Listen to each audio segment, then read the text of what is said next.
It is October 1st, and that means that the Major League Baseball regular season is now officially over. And while the White Sox are going to go down as the worst team in modern Major League Baseball history at 41 and 121, it is worth noting that the White Sox did finish 5 and 1 over their last 6 games. So there are some positives to take away from that. And with it being October 1st, we can now officially say goodbye to the worst season in modern Major League Baseball history, which happened to belong to your Chicago White Sox. Welcome to Believe in White Sox. I'm Greg. You see me sometimes. You might see me more often if the White Sox win, but in any event, the season is over. And look, I don't think it can be understated how disastrous this year was. And I don't think that there's any psychoanalysis that any White Sox fan can do that's going to make you feel better about what's to come.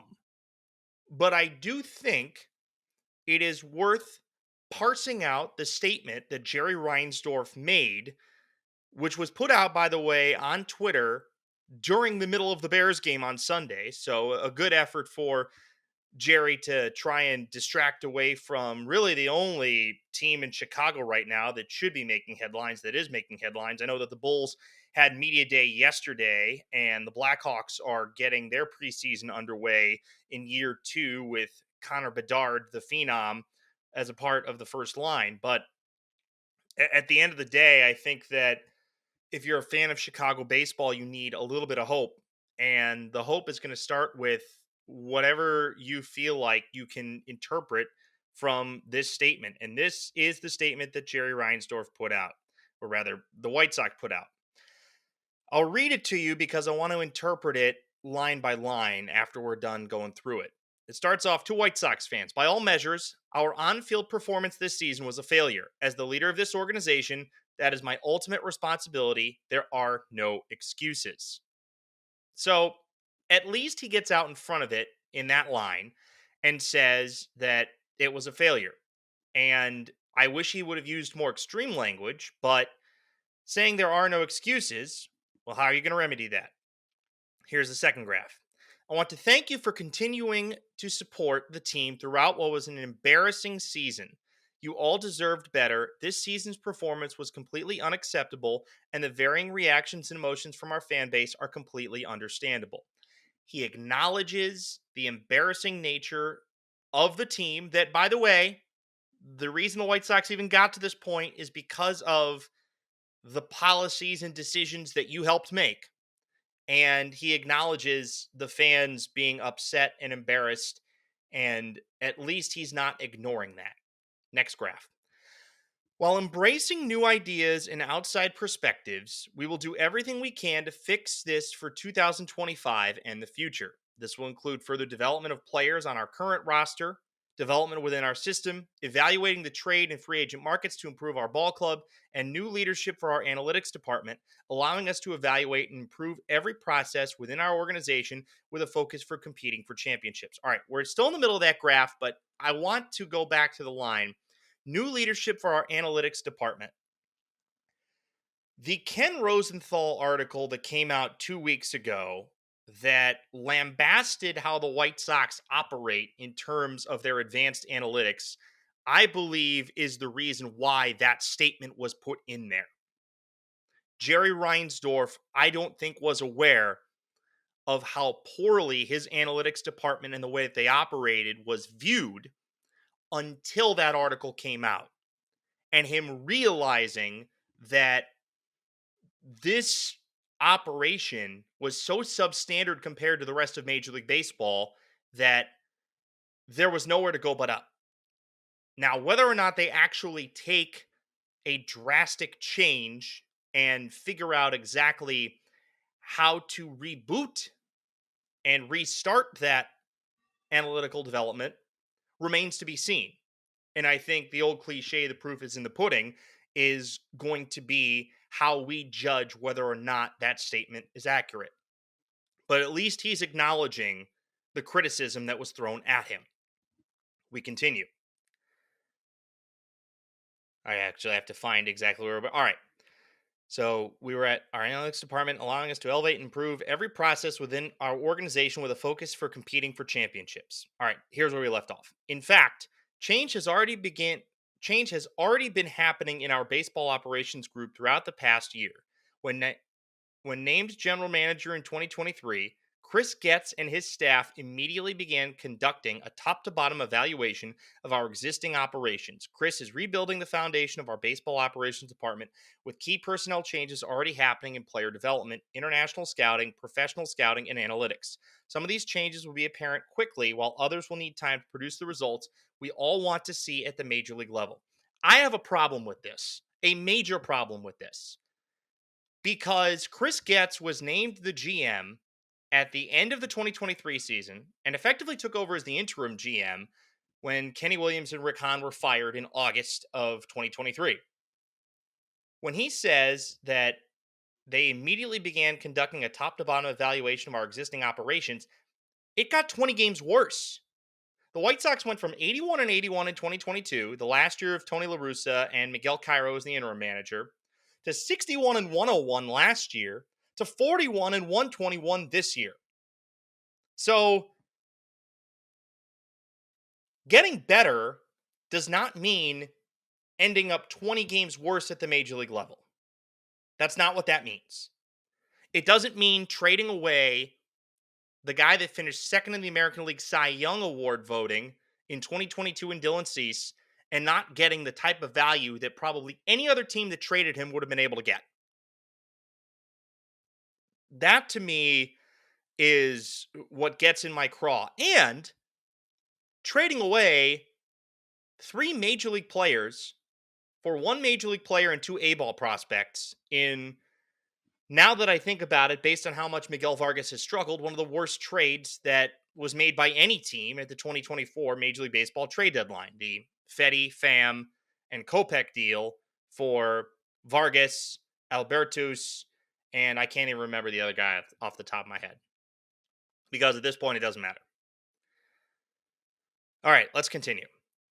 Our organization's most important decision in the coming months is to evaluate and identify a new manager and leadership voice for this organization. Chris is well underway with this search. He has identified the key attributes and preferences for our next manager and has already begun an exhaustive search with a wide range of candidates to lead the White Sox in the clubhouse and the dugout. So, part of me is fearful, based on the way the White Sox operate, that Grady Sizemore is going to be given the full-time job. And I'm not saying that Grady Sizemore couldn't be a manager one day. I'm just saying that you took a guy that was an intern with the Arizona Diamondbacks in his first year in coaching in 2023, had him manage the team for the final 6 weeks of the year, and are expecting him to be the long-term voice of the organization. I don't see it. I just don't see it. And maybe he has a future as a coach in the organization, but it's not as this team's manager. Not right now. With the news that came out over the weekend that officially Skip Schumacher would not be returning to the Miami Marlins in 2025, that takes a Tony La Russa guy and makes him available as a managerial candidate. Now, it depends on who else is going to want him. Now, there could be some managerial firings at some point today. I don't think that you're going to see any other managerial changes at the moment. Maybe there's a change in San Francisco with the departure of Farhan Zaidi, but I think that Buster Posey and Bob Melvin are on the same page, so I think Bo Mel is probably sticking around. We know there will be a new manager in Miami. We know there will be a new manager in Seattle. Potentially, there could end up being a new manager in Minnesota based on how they collapsed. I think it remains to be seen if Colorado is going to stick with Bud Black, even though he is the most successful manager in the history of the franchise. You cannot blame Bud Black for the failures of the Colorado Rockies. And maybe there end up being managerial changes based on what happens in the postseason. I mean, a lot of people have been saying that Dave Roberts has a very thin leash. I don't know how thin that leash is. Torey Lovello in Arizona just got them to the World Series last year. It's pretty remarkable the team that led all of Major League Baseball in runs scored ends up missing the playoffs. So, needless to say, the White Sox will end up being the least desirable job of any managerial job that pops open. Now, maybe you could put them on the same par with the Marlins, but at least the Marlins made the playoffs last year. I don't necessarily think that the White Sox are going to be back in contention the next 2 years. I've said that from the jump on this podcast. So, how does one want to accept this job knowing that they're not winning in 2025? Baseball is not like football. You don't get. I remember the New Orleans Saints drafted Reggie Bush with the number 2 overall pick, and I believe it was the 2006 or 2005 NFL draft. I want to look that up just to be sure. But the New Orleans Saints were a bottom feeder the year before they drafted Reggie Bush. It was the 06 draft. They made the NFC title game and lost to the Bears in the 06-07 season. Now, granted, they also signed Drew Brees, who was coming off a devastating injury with the San Diego Chargers. My point in all of this being is that baseball is not like football. A draft pick and a couple of free agent signings, same thing with basketball. It doesn't take you from worst to first that quickly. You got 26 guys on a roster.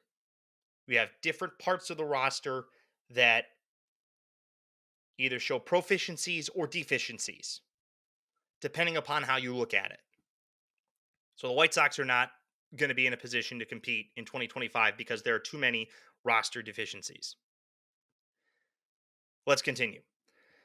Even in the worst of seasons, where at times it felt like nothing was going right, there were bright spots that provided reasons for optimism about our future. The overall health of our organization is improving. Our minor league rankings show this growth. The Class AA Birmingham Barons won the Southern League title, while the Class A Kannapolis, I don't think he even knows the name of them, while Class A Kannapolis, they are the Cannonballers, by the way, reached the finals of the Carolina League, and our organization has built an impressive future pool of very talented prospects. Again, prospects. You can have a great minor league system, but if you don't develop them to be major league players, you can be great players at the A-ball level. You can be really good players at the AA level. But if you don't have enough guys that can compete at the major league level, your minor league system doesn't mean as much as you think it does. And we will finish this out. Whether said out loud or written in a statement, words are easy. I understand we need to show our progress through action, and I commit to you that everyone associated with the White Sox is focused on returning this organization to the level of success we all expect and desire. Above everything else, I am a fan of baseball, of Chicago, and of the White Sox. Every loss this season, every blown save, every defensive miscue, every shutout, every sweep hurt. It was a long, painful season for us all. We recognize on a daily basis that it is our responsibility to earn your trust, attention, time, and support. We vow to take that approach daily as we put the work in this offseason to be better. We owe it to each and every one of you. Signed, Jerry Reinsdorf. Again, like he said, words are easy. And if words were easy, we would be able to take those words and fix everything with the snap of a finger. But it just doesn't work like that. And there will be a lot of decisions that end up getting made. And I think there's a lot of people that are involved covering the White Sox or paying attention to the White Sox that want to use this as a time to purge their brains of everything that was simply awful about the 2024 season. But it is, at least if you think that way, a chance to start from the rubble. The one thing that I will say, and it's the one thing that concerns me about where we're at in White Sox discourse, is everything in that statement, you would think, based on those words alone, you would want to think about positivity. Except for one thing. Chris Getz is a major part of all of it. Chris Getz is entrenched as this team's baseball decision maker. Now, a lot of people are saying that Tony La Russa is the shadow decision maker, and I understand why people think that. But I also think that Jerry Reinsdorf is somebody that is fiercely loyal to his executives. John Paxson and Gar Forman ran the Bulls front office forever. Kenny Williams was with the White Sox in the capacity of general manager or president from 2000 all the way until midway through the 2023 season. Rick Hahn was there, I think, almost as long, maybe a little bit shorter. Reinsdorf doesn't fire executives easily, which means that by hook or by crook, Chris Getz is somebody that is going to be a big factor in whether or not this team ascends back to respectability or dies on the vine. And we will see whether or not he can atone for some of the mistakes he's already made through his year plus as this team's baseball decision maker. Maybe there's somebody that you hire alongside to help consult in scouting, to help consult in evaluating trades, whatever it is. I don't feel like the White Sox are in a position to where they have the right executive in charge to lead them back to respectability. And it's not that I don't trust Chris Getz's knowledge of the game of baseball. He played Major League Baseball. He has been in the front office for a significant amount of time at this point. But the problem is there's enough of a sample size with the decisions that he's made that give you a lot of pause about the decisions that he will make and whether or not those decisions will have a positive effect on the future of the Chicago White Sox. So, one thing that I wanted to do to wrap up this show today is to do a little bit of a stat comparison just to give everybody an idea of where a lot of the individual statistics compared to league tops and league bottoms, and whether or not there's something to be taken from some of the numbers from this 2024 season. So, let's start off with team batting average. The league leader in team batting average was actually a tie between the San Diego Padres and the Arizona Diamondbacks. Arizona, by the way, led the league with 886 runs scored and missed the playoffs. The White Sox ended up dead last in all of baseball in batting average at 221, so 42 points behind the league leaders, and they were one of just two teams that were under 225, with the other being the Seattle Mariners. On base percentage, the league leader in OBP was the Arizona Diamondbacks at 337. The White Sox were dead last at 278. The White Sox were the only team in baseball with a team on base percentage under 300. Worth noting, by the way, that second to last, or at least in a tie for second to last, was the Detroit Tigers, who ended up making the playoffs. Their team OBP was at only 300. Runs scored. Diamondbacks were first at 886. White Sox were last at 507. The White Sox were last in baseball in total runs scored by a large margin at 507. Second to last was the Tampa Bay Rays at 604. So the Rays had almost 100 more runs scored than the White Sox did throughout the course of the season.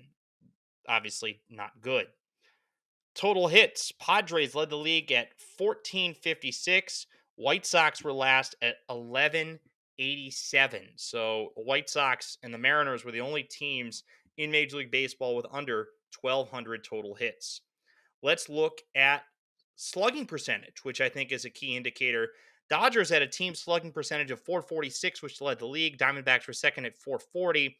White Sox were last at 340. They were the only team in Major League Baseball with a team slugging percentage under 350. OPS. Dodgers led Major League Baseball with a team OPS of 781. White Sox were last at 618. They were the only team in Major League Baseball with a team OPS under 650. Second to last in all of MLB in team OPS was the Tampa Bay Rays at 668. Let's go with homers. New York Yankees were first in Major League Baseball in home runs at 237. White Sox were last at 133. Second to last was the Washington Nationals at 135. Second to last in the American League were the Tampa Bay Rays at 147. Walks drawn. This is one that I got into a lot early in the year and I think was significant in terms of evaluating where the White Sox were as an offense. The New York Yankees were first in Major League Baseball in walks drawn at 672. Dodgers were second at 602. Those were the only two teams with over 600 walks drawn. It is worth noting that the Milwaukee Brewers were third at 597. And the next three teams after that all missed the playoffs: the Mariners, the Diamondbacks, and the Cubs. Where the White Sox stand, they were at 395. They were the only team in Major League Baseball with under 400 walks as a team. Also worth noting that two of the four teams in the bottom in terms of walks drawn did make the playoffs. The Royals at 429 were third to last in all Major League Baseball in walks drawn. The Houston Astros were fourth to last at 448. Team strikeouts. The Seattle Mariners were actually the league leaders by a large margin, or at least it seemed like they were league leaders by a large margin. They had the most strikeouts in the league at 1625. The White Sox, for whatever it is worth, actually ended up middle of the pack. They were 17th in terms of fewest strikeouts at 1403.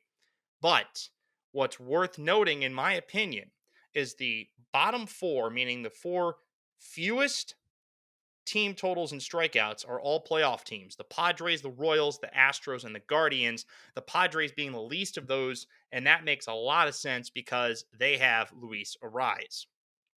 Stolen bases. This is the last one that we're going to go to. The Washington Nationals led all of Major League Baseball with 223 stolen bases. The White Sox were 23rd with 90, the fewest steals in all of MLB. The Minnesota Twins at 65. The San Francisco Giants were second to last at 68. So that's not a category that I feel like is that indicative of team success, but I think it was worth noting. So the White Sox were pretty much at the bottom in majority of statistical categories offensively. Now let's go to the pitching side of things. Best ERAs in Major League Baseball. The Braves and the Mariners at 3.49 were both tied for the Major League lead. The White Sox were third to last with a 4.68 team ERA. The worst in the entire league was the Colorado Rockies at 5.47. They were the only team with a team ERA over 5. Saves and save opportunities. This is one that I thought was significant.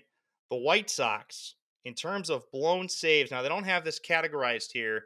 They had 58 save opportunities and 21 saves. That means that if I'm doing the math correctly in my head, and I will classify this as blown leads, not blown saves, the White Sox in total on the year had 37 blown leads because not all of them were necessarily in save situations. Team whip, walks and hits per innings pitched. Best whip in Major League Baseball was the Seattle Mariners, 1.08. The White Sox were second to last at 1.44 in terms of team whip. The worst was the Colorado Rockies at 1.52. Opponents' batting average. Mariners were best at 220. White Sox were 26th at 255. The worst was the Colorado Rockies at 285, and maybe a reason why the Arizona Diamondbacks ended up missing the playoffs. They were second to last in team opposing batting average at 262. Strikeouts. Braves were first at 1553. White Sox as a staff were actually middle of the pack. They were 17th at 1366. Big part of that was Garrett Crochet. This is the one that I think, when you talk about the issues with the White Sox this season, walks issued, the White Sox were last. They issued 643 walks.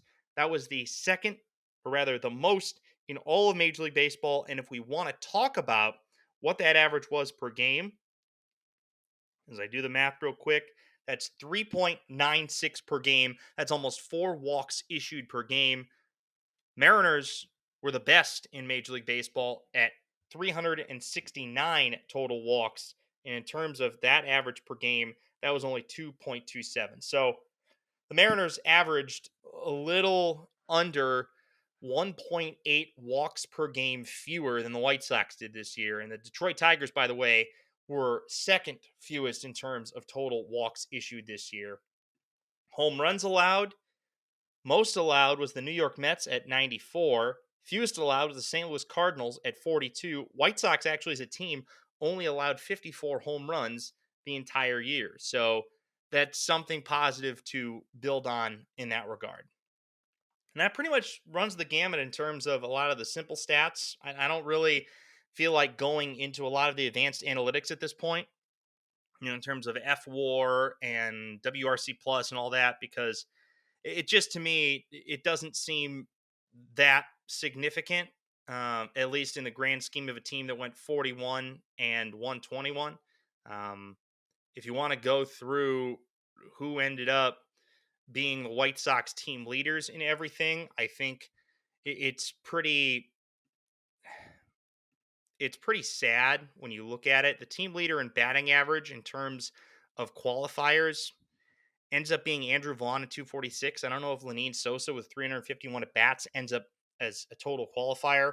Vaughn led the team, or rather, Andrew Benintendi led the team in homers with 20. RBI ended up being Vaughn with 70. On base percentage among qualifiers was Nicky Lopez at 312. I mean, that just, if that doesn't tell you the story of the season, I really don't know what does. Qualifiers in terms of slugging percentage, Andrew Vaughn at 402. And your total leader in at bats this season was Andrew Vaughn at 570. He was the only White Sox with over 500 at bats this season. And in terms of total games played, it was Vaughn at 149. He was the only White Sox with over 140 games played. Gavin Sheets was second at 139. And if you're looking on the pitching side of things, when we talk about the White Sox, it really isn't worth going through because the White Sox pitching as a whole was unfortunately just that bad outside of Garrett Crochet. So we will say goodbye right now, and maybe, hopefully, there will be other things to talk about when the next week resumes and the White Sox have a new manager. Maybe there's a press conference from Chris Getz that gives us a little bit more of an idea in terms of what this team is going to end up doing moving forward. But at least for now, we're at where we're at. The season is thankfully over. And while the White Sox ended up not breaking the record by that much, they still broke the record and they finished the season with a little bit of pride. And I think that whatever you want to take out of that, you can take out of that. I'm not putting much stock in any of it because to me, it doesn't mean much. It doesn't mean much in the grand scheme of things. The season was doomed from the start. There needs to be something that gives you a little bit of hope. I think I compare it to the city where I live, San Francisco, and they were an underwhelming team this year, the San Francisco Giants. They finished 80 and 82. They fired Farhan Zaidi yesterday, their president of baseball operations of 6 years. Giants made the playoffs one time in his 6 years. That was the 2021 season where they won 107 games. And one of the key cogs in that team, who was responsible for the Giants' 3 World Series, and Buster Posey, is now the team's baseball operations guy. So that gives the Giants fans hope. We need a little bit of hope. A little bit of hope could go a long way. And even if it doesn't turn into wins on the field next year, there at least needs to be hope that we can progress forward. Because I don't see much hope as currently constructed. That's it, everybody. Appreciate you tuning in as always. We will talk to you very soon, hopefully, with a new manager for the 2025 Chicago White Sox.